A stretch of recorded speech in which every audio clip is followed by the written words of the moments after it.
Hello! Kulit ito si Lois Anzurbano, ang ANT7 ng BR5 Batch 19.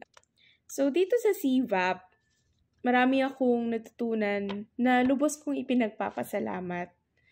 Natutunan namin kung paano magkaroon ng sariling branding.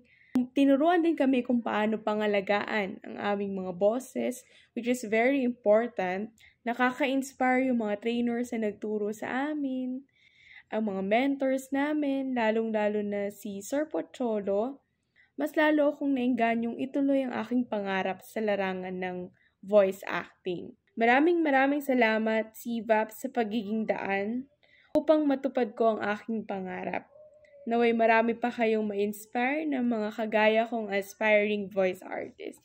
Maraming salamat sa inyong lahat. Sobrang thankful ko dahil hindi ako magiging kung ano ko ngayon sa larangan ng voice acting ko hindi dahil sa inyo.